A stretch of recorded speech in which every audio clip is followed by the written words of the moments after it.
A sloth, a donkey, and a curious human. Send a prompt and see what they're doing. One hits record with a question on his mind. Two brothers pick it up, see what they find. Corn takes his time, Herman's got the facts. Back and forth, they never hold back. My weird prompts, come on in, that's where we begin. My weird prompts, glad you're here. This episode was generated using artificial intelligence. Please verify facts.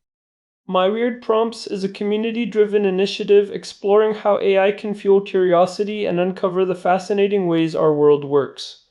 GPU compute for this podcast is generously provided by Modal. Learn more at modal.com. So, I was thinking about how most people approach a stomachache by reaching for a pill. But Daniel sent us a prompt today that suggests the best medicine might actually be, well, nothing at all. He is asking about why fasting seems to solve his chronic acid reflux when even the usual medications and dietary changes do not seem to do the trick, especially after his gallbladder surgery. It is one of those observations that feels counterintuitive because we are told to eat small, frequent meals to keep the system moving. Yet here is Daniel saying that when he stops the machine entirely, the problems vanish. Corn poppleberry. It is a fascinating observation, Herman, because it shifts the entire conversation away from what we are eating and moves it toward how we are eating. Most of the traditional advice for gastroesophageal reflux disease focuses on the chemistry, avoiding spicy food, cutting out citrus, or lowering fat intake, but Daniel is touching on the physics of the system. Specifically, he is looking at the mechanical act of eating and how that interacts with a body that has had its plumbing modified by a cholecystectomy. We often treat the stomach like a chemical vat where we just need to balance the pH, but in reality, it is a highly pressurized hydraulic system. I love that we are starting with the idea that the stomach is basically a broken machine rather than just a bag of bad chemistry. It feels more relatable to those of us who like to tinker with things. You have this situation where fasting, whether it is for work or religious reasons, completely clears up the symptoms. That has to be a massive clue, right? If the symptoms vanish when the machine is off, the problem is likely in the operation, not just the fuel. It is like having a car that only smokes when you are driving it. You do not blame the gasoline if the engine block is cracked. Corn poppleberry, that is a great way to frame it. For the longest time, the medical community treated gastroesophageal reflux disease as a simple overproduction of acid. That is why proton pump inhibitors became one of the most prescribed classes of drugs in the world. But as we have seen in the updated guidelines from the American Society for Gastrointestinal Endoscopy released in February 2026, there is a major shift toward de-escalating those drugs. They are finding that for a huge portion of patients, the acid is not the primary culprit. The timing and the mechanical triggers are. Dr. A. Madhav Desai, who led those guideline updates, has been very vocal about the fact that we have over-medicalized a problem that often has a mechanical solution. And specifically for someone like Daniel, who has had his gallbladder removed, the game changes entirely. I remember you mentioning some data about how that surgery actually increases the risk of reflux. It is not just a remove the stone and move on kind of deal for everyone. It seems like the removal of that little storage pouch ripples through the whole digestive tract. Corn poppleberry, it really does. A Mendelian randomization study from March 2024 found that having a cholecystectomy carries a relative risk of 1.37 for developing reflux symptoms. That is a 37% increase in risk just from the surgery itself. And a meta-analysis from late 2024 showed that nearly half of those patients, 49%, end up with bile reflux gastritis. The issue here is that bile is alkaline, not acidic. So, if you are taking a proton pump inhibitor to stop acid, you are not doing anything to address the bile that is now constantly leaking from the liver into the small intestine because the storage tank, the gallbladder, is gone. So you are taking a drug to stop a fire, but the problem is actually a flood of a completely different liquid. That explains why people get frustrated when the meds do not work.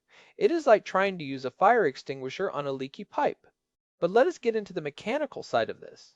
Daniel asked if it is common for the act of eating itself to be the trigger. Is the stomach just reacting to the event of a meal? Corn poppleberry, it absolutely is.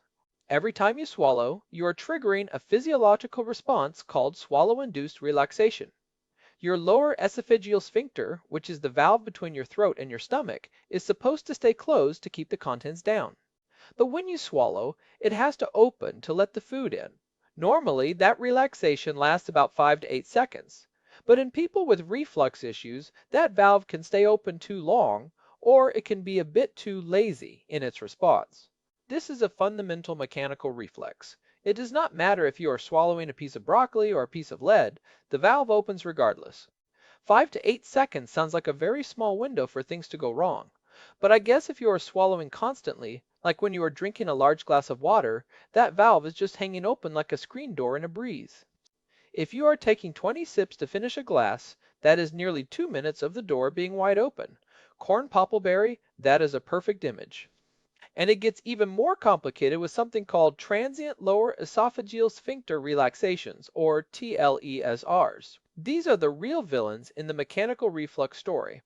Unlike swallow-induced relaxations, TLESRs are not triggered by swallowing. They are triggered by the stomach stretching, what we call gastric distension. When you put a large volume of anything into your stomach, even just plain water, the stomach wall stretches. That stretch sends a signal to the brain via the vagus nerve that says, hey, we need to vent some pressure, and the valve opens for 10 to 45 seconds. That is much longer than a normal swallow. So even if I am drinking healthy stuff, if I chug it and stretch the stomach, I am basically inviting the acid to come up for a visit. It is like the stomach is trying to burp to relieve the pressure, but it brings the luggage with it. This really refutes the idea that water is always safe. If you chug a liter of water, you are mechanically forcing that valve to stay open for nearly a minute. Corn poppleberry, it brings the luggage and the kitchen sink. This leads to what researchers call the acid pocket. This is a phenomenon where, immediately after you eat, a layer of pure, unbuffered gastric acid forms right on top of the food you just swallowed. It sits right at the junction where the stomach meets the esophagus, the cardia. When your stomach distends and triggers one of those long TLESR relaxations, that unbuffered acid pocket is the first thing that gets pushed upward. It does not matter if you ate a salad or a cheeseburger, the mechanical pressure is pushing that top layer of acid into a sensitive area. Scintigraphy studies have shown this pocket can persist for up to 2 hours after a meal. That is wild. So the food choice almost matters less than the volume and the pressure. It makes total sense why fasting would fix that. No volume, no stretching, no opening of the vent. But Daniel also mentioned that he tested negative for gastroparesis. For those who do not know, that is when the stomach is basically paralyzed and does not empty. If his stomach is emptying at a normal rate, why does he still feel like things are piling up? It feels like there is a ghost in the machine. Corn poppleberry, this is where we have to talk about the gut housekeeper, also known as the migrating motor complex, or MMC. This is a distinct system from the one that moves food during a meal. Even if your stomach empties at a normal speed during a meal, which is what a gastroparesis test measures, there is a second system that runs when you are not eating. The migrating motor complex is a series of electromechanical waves that sweep through the stomach and small intestine to clear out any residual food, bacteria, or bile. It is a three-phase process. Phase 1 is quiet. Phase 2 has some irregular contractions. But phase 3 is the big sweep, intense rhythmic contractions that push everything toward the exit. I like the idea of a little janitor going through with a broom once the restaurant is closed. But what happens if the restaurant never actually closes? If we are grazing all day, does the janitor just sit in the break room? Corn poppleberry, that is exactly the problem. The migrating motor complex only happens during the fasting state. As soon as you take a single bite of a snack or a sip of a caloric drink, the janitor drops the broom and leaves. The system switches back to digestive mode. If you are someone who grazes or eats frequently, you never let the housekeeper finish the job. Over time, you get a pileup of residual bile and gastric juices. Even if you do not have gastroparesis, you have poor interdigestive motility. This is especially critical for post-gallbladder patients because they have a constant drip of bile into the duodenum. Without the MMC to sweep that bile down, it can easily reflux back into the stomach. So Daniel is essentially giving his internal janitor a full 8-hour shift to actually clean the floors when he fasts. It is not that his stomach is slow. In the clinical sense, it is just that he is finally letting the cleaning crew do their job. And for someone without a gallbladder, that cleaning crew is even more important because they have to sweep away that constant drip of bile. If the janitor is constantly interrupted by a handful of almonds or a latte, the bile just pools there, waiting for the next meal to push it up into the esophagus. corn, poppleberry, you hit on the core of why the fasting protocol is so effective for this specific group. There was a study published in the journal Gastroenterology that was followed up in February 2026, looking at the 16-8 intermittent fasting protocol. They found it reduced esophageal acid exposure time significantly from 4.3% down to 3.5%. That might sound like a small jump, but for people who had been struggling with standard treatments, simply extending that fasting window improved their heartburn scores by over 4 points on the clinical scale. It is moving the needle more than many drugs do because it addresses the underlying mechanical traffic jam. I can see you getting excited about the traffic jam analogy. But let us talk about the brain for a second. Daniel mentioned recent reports from March 2026 about the brain-gut axis and visceral hypersensitivity. This sounds like the medical way of saying your nerves are just on edge. Is it possible that the acid Daniel feels isn't even acid? Corn poppleberry. It is a major area of research right now, especially through organizations like the Rome Foundation. The idea is that for many chronic reflux sufferers, the nerves in the esophagus have become hypersensitive. This means that even a normal mechanical event, like the sensation of liquid passing through or a tiny, normal amount of reflux, is perceived by the brain as intense pain. Your brain has essentially turned up the volume on the signals coming from your gut. A report from March 14, 2026, in Gastroenterology Insights suggests that this hypersensitivity is often what remains after the initial injury has healed. So it is like having a sunburn on the inside of your throat. Even a light touch feels like a blowtorch. If you have been dealing with this for years, your nerves are basically screaming at the slightest provocation. Even if the acid pocket is small, if the nerves are hypersensitive, it feels like a disaster. Corn poppleberry, that is a very accurate way to describe it. In these cases, you could have normal levels of acid, but your brain is telling you there is a disaster. This is why some of the newest treatments being discussed in early 2026 involve neuromodulators, drugs that help calm down those overactive nerves, rather than just more acid blockers. We are realizing that fixing the acid is only half the battle if the sensors are still broken. For someone like Daniel, fasting might be the only time those sensors aren't being constantly bombarded by mechanical stimuli. It is interesting because Daniel mentioned that fasting completely resolves his symptoms. That suggests that when the mechanical triggers are gone, the nerves finally get a break. They are not being constantly poked by the acid pocket or the bile flood, so they can finally chill out. It makes me wonder about the long-term effects of this. If you fast and feel better, does that mean you have to fast forever, or are you actually retraining the system? Corn poppleberry, the goal is often to restore a natural rhythm. The February 2026 guidelines from the American Society for Gastrointestinal Endoscopy emphasize that lifestyle changes can resolve symptoms in up to 65% of patients. By using tools like meal spacing, you are giving the migrating motor complex time to work, and you are reducing the number of times you trigger those transient lower esophageal sphincter relaxations. Over time, that can lead to a reduction in that visceral hypersensitivity. The sunburn starts to heal because you have stopped poking it every 30 minutes with a snack. I feel like there is a bit of a psychological barrier here, though. We are so conditioned to think that we need small, frequent meals for metabolism or energy. But for a reflux sufferer, that might be the worst possible advice. It is basically keeping the screen door of the stomach valve open all day long and firing the janitor. Corn poppleberry, it really is. The small, frequent meals advice was very popular for a long time, but for someone with mechanical reflux or post-gallbladder issues, it can be counterproductive.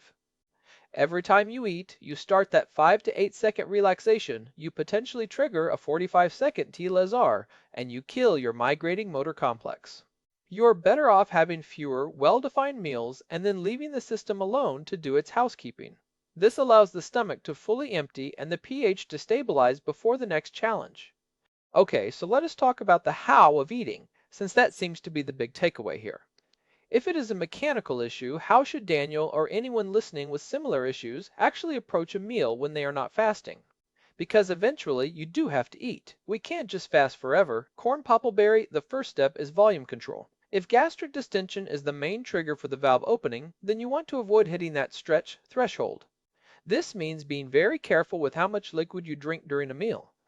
If you have a large plate of food and then chug 24 ounces of water, you have just created a high-pressure environment that is going to force that acid pocket upward.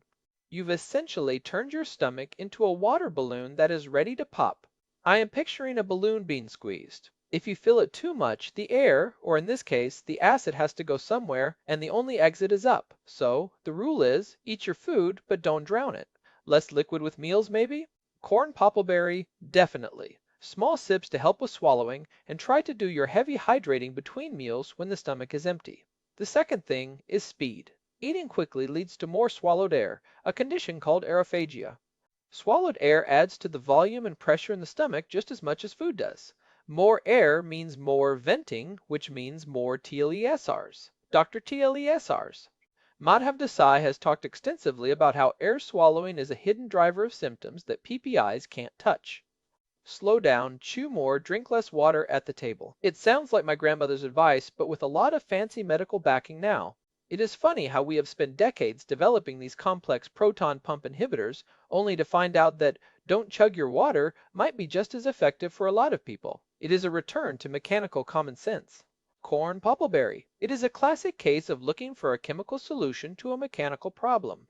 And for Daniel, especially with the bile reflux component, he needs to realize that his stomach is now a different machine than it was before the surgery. Without the gallbladder to regulate the flow, his small intestine is getting a constant drip of bile. If his motility is not clearing that bile out, it is going to reflux back into the stomach. Fasting is essentially his way of flushing the pipes. That explains why he feels so much better when he does it. It is a literal flush. I also want to touch on the acid pocket again because that was such a vivid image. Is there any way to buffer that pocket if you know you are going to eat a big meal, or is it just inevitable? Corn poppleberry, some people use alginates, which are derived from seaweed to create a physical raft that sits on top of the stomach contents. It basically acts as a lid for the acid pocket. But again, the most effective buffer is just making sure you are not creating a high-pressure situation in the first place. The 2026 research in Gastroenterology Insights also suggests that managing the brain-gut part is key. If you are stressed while eating, your stomach motility slows down, and your nerves become more sensitive. Relaxing during a meal is not just about vibes, it is about the physical state of your nervous system and its control over the LES. So, if you are eating a burger while driving in traffic and chugging a soda, you are basically creating the perfect storm: high pressure from the soda, high volume from the burger, air swallowing from the stress, and stressed out nerves. Your janitor has quit, and your screen door is broken. It's a recipe for a reflux disaster. Corn poppleberry, that is the recipe for a disaster. And if you have had your gallbladder removed, you have added a layer of alkaline bile to that mess. It is no wonder Daniel feels like fasting is the only thing that works. It is the only time his system is not under siege. When he fasts, the pressure drops, the door stays shut, and the janitor finally gets to clean up the bile that's been pooling. It is a bit of a shift in perspective to realize that the sensation of acid might not even be acid. If it is bile, or if it is just visceral hypersensitivity, then the whole low acid diet thing is almost irrelevant. You could be eating the most neutral food in the world, but if the mechanics are off, you're going to suffer. You could be eating plain rice, but if you eat 3 cups of it and chug a liter of water, you're still going to have reflux. Corn poppleberry. That is exactly what the newest data is showing. We have seen people on incredibly restrictive diets who still have terrible symptoms because they are still eating in a way that triggers those mechanical relaxations. The American Society for Gastrointestinal Endoscopy is now pushing for lifestyle first management because it addresses the physics. They are even suggesting that for many, the goal should be to get off the acid blocking meds entirely, what they call de-escalation, once the mechanical habits are fixed and the nerves have had time to desensitize. I think that is a really empowering message for Daniel. He is not broken in a way that requires a lifetime of pills. He just has a machine that needs a very specific maintenance schedule. Fasting is not just a way to avoid pain, it is a way to let the machine reset. It's like rebooting a computer that has too many background programs running. Corn poppleberry, it really is. And for anyone who has struggled with this post-surgery, it is worth looking at that bile reflux angle. If your doctor has just given you more and more proton pump inhibitors and they are not working, it might be because they are trying to neutralize something that is already alkaline. You have to focus on motility, getting things moving in the right direction rather than just trying to change the pH of the tank. So, let us wrap this up with some actual takeaways. If Daniel wants to take what he has learned from fasting and apply it to his daily life, what are the golden rules of the mechanical stomach? Corn Poppleberry, rule number 1, prioritize meal spacing. Give your migrating motor complex at least 4 hours between any caloric intake to do its housekeeping. No grazing, no small, frequent meals.